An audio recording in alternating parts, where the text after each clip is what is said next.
विपक्ष के साथ मिलकर नायडू ने किया मोदी के साथ खेल। स्पीकर को लेकर एनडीए में घमासान, विपक्ष सरकार गिराने को तैयार। राहुल गांधी के साथ मिलकर चंद्रबाबू नायडू गिराएंगे मोदी सरकार। देश में एनडीए की सरकार आए हुए 10 दिन भी नहीं हुए हैं और अभी से ही चंद्रबाबू ने मोदी के साथ खेल करना शुरू कर दिया है। खबर तो यह आ रही है कि विपक्ष के साथ मिलकर एनडीए की सरकार गिराने की तैयारी भी पूरी हो गई है। दरअसल स्पीकर पद पर पेच फंसा हुआ है। टीडीपी को स्पीकर का पद चाहिए, बीजेपी देना नहीं चाहती। बीजेपी ये चाहती है कि ओम बिरला को एक बार फिर से स्पीकर बनाया जाए, लेकिन लोकसभा स्पीकर का पद टीडीपी अपने खाते में किसी न किसी तरीके से करना चाहती है। महाराष्ट्र में बीजेपी ने जो कुछ भी किया उसे देखते हुए ये पार्टियां डरी हुई और सहमी हुई हैं, चाहे वो जेडीयू हो या फिर टीडीपी हो। इन्हें पता है कि बीजेपी वही हाल करेगी जो उसने महाराष्ट्र में शिवसेना और एनसीपी के साथ किया।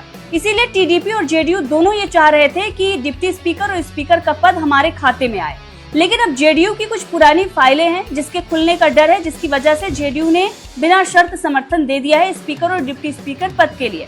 लेकिन टीडीपी अड़ गई है। टीडीपी का ये कहना है कि स्पीकर का पद हमारे ही खाते में आना चाहिए। चंद्रबाबू नायडू को लेकर अब खबरें ये आ रही हैं कि विपक्ष के साथ मिलकर बीजेपी पर वो दबाव बना रहे हैं और कहा तो ये भी जा रहा है कि सरकार कभी भी गिर सकती है। शिवसेना उद्धव ठाकरे गुट के नेता संजय राउत ने तो यहाँ तक दावा कर दिया है कि अगर राहुल गांधी बोलते हैं तो चंद्रबाबू नायडू के साथ मिलकर हम इस सरकार को ही गिरा देंगे। ये स्थिति 2014 और 2019 वाली नहीं है। आप सभी को पता है कि 2019 में लोकसभा का कोई डिप्टी स्पीकर नहीं था। ओम बिरला लोकसभा स्पीकर थे और अब इस वक्त 2024 में बीजेपी के पास बहुमत नहीं है, लेकिन बीजेपी डिप्टी स्पीकर और स्पीकर दोनों अपने पास रखना चाहती है। ऐसे में सवाल ये खड़ा हो रहा है कि आखिर बीजेपी ये चालाकी कर क्यों रही है?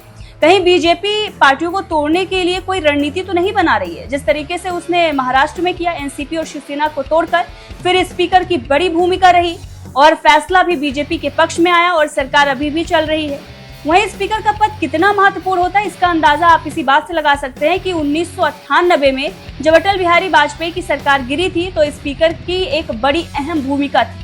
कांग्रेस का एक सांसद जो मुख्यमंत्री बन गया था, लेकिन उसके बाद भी उसने सांसदी नहीं छोड़ी थी। उसी के वोट की वजह से अटल बिहारी वाजपेयी की सरकार गिरी थी और ये आइडिया जो था वो स्पीकर का ही था। स्पीकर को फैसला लेना था कि वो वोट कर सकता है या नहीं। जहां पर स्पीकर ने फैसला लिया कि वो वोट कर सकता है और उसने वोट किया, अटल बिहारी वाजपेयी की सरकार गिर गई। ऐसे में बीजेपी की तमाम चालाकियों को निस्तानाबूद करने के लिए विपक्ष स्पीकर पद पर अड़ा हुआ है। देखिए, ये लड़ाई जो है लोकसभा स्पीकर की लड़ाई बहुत महत्वपूर्ण लड़ाई है। अब 2019 और 2014 वाली स्थिति संसद में नहीं है।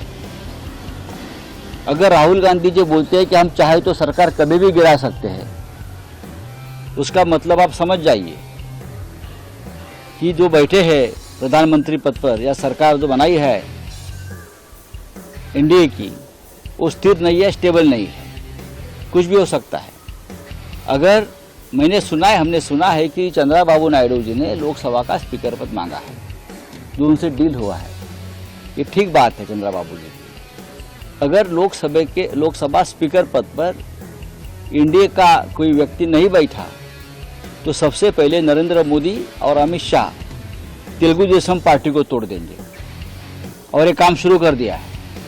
जनता दल यूनाइटेड नीतीश कुमार की पार्टी तोड़ देंगे, चिराग पासवान की पार्टी तोड़ देंगे, जयंत चौधरी की पार्टी तोड़ देंगे। उनका काम ये है, जिसका नमक खाते हैं उनको ही खत्म करते हैं, जिनके साथ खाने में बैठते हैं उधर ही छेद करते हैं। ऐसे लोग हैं बीजेपी के, हमारा अनुभव है। तो ये अगर चंद्रबाबू नायडू जी ने लोकसभा स्पीकर पद मांगा है और उनको अगर मिलता है तो हम उनका स्वागत करेंगे जरूर। लेकिन स्थिति बदल गई है।